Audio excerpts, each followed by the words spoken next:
চারটি নিশানা পাওয়া যায়, অর্থাৎ চারটি আলামত যদি আপনার শরীরে থাকে মনে করবেন আল্লাহ আপনাকে ভালোবাসে।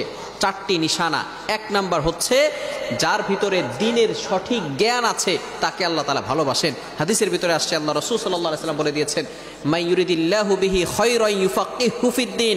আল্লাহ তাআলা যার কল্যাণ চান, যার মঙ্গল চান, তাকেই দ্বীনের সঠিক বুঝ দান করেন।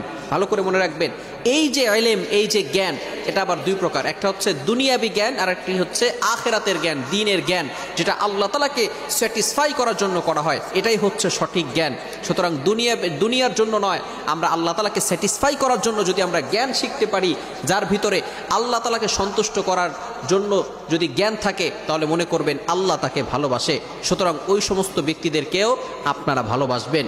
সুতরাং সবসময় মনে রাখবেন, যাকে আল্লাহ তাআলা ভালোবাসে তাদেরকে যদি আমরা ভালোবাসতে পারি, তাহলে আল্লাহ পাক রব্বুল আলামিন আমাদেরকেও ভালোবাসবেন।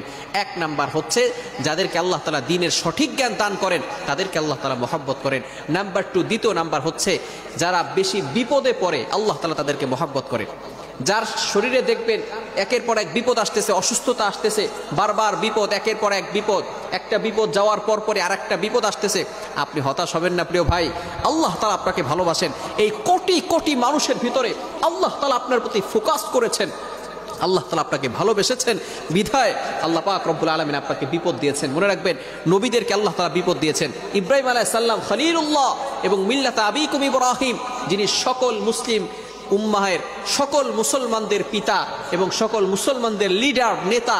সুতরাং ইব্রাহিম আলাইহিস সালামকে আল্লাহ তাআলা সবচেয়ে বেশি কষ্ট দিয়েছেন এবং পরীক্ষা করেছেন। আর প্রত্যেকটা পরীক্ষা ইব্রাহিম আলাইহিস সালাম ফার্স্ট ক্লাস ফার্স্ট হয়ে গোল্ডেন A+ পেয়ে নাম্বার 1 হয়েছেন।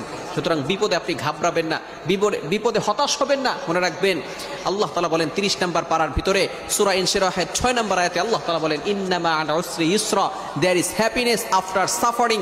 কষ্টের পরে সুখ রয়েছে, কষ্টের পরে স্বস্তি রয়েছে। আপনি বিপদে ঘাবড়াবেন না, আপনি হতাশ হবেন না। বিপদ আসলে মনে করবেন আল্লাহ আপনাকে ভালোবাসে।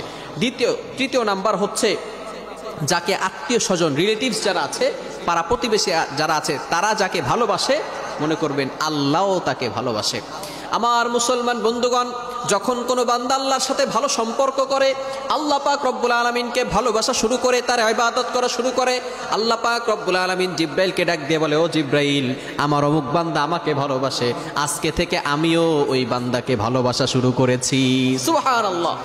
জিব্রাইল আলাইহিস সালাম আসমানের সকল ফেরেশতাদেরকে ডাক দিয়ে বলে, ও ফেরেশতারা ভালো করে শুনে রাখো, ওই বান্দাকে আল্লাহ ভালোবাসেন, আমি জিব্রাইল নিজেও ভালোবাসি, তোমরাও ওই বান্দাকে ভালোবাসা শুরু করে দাও।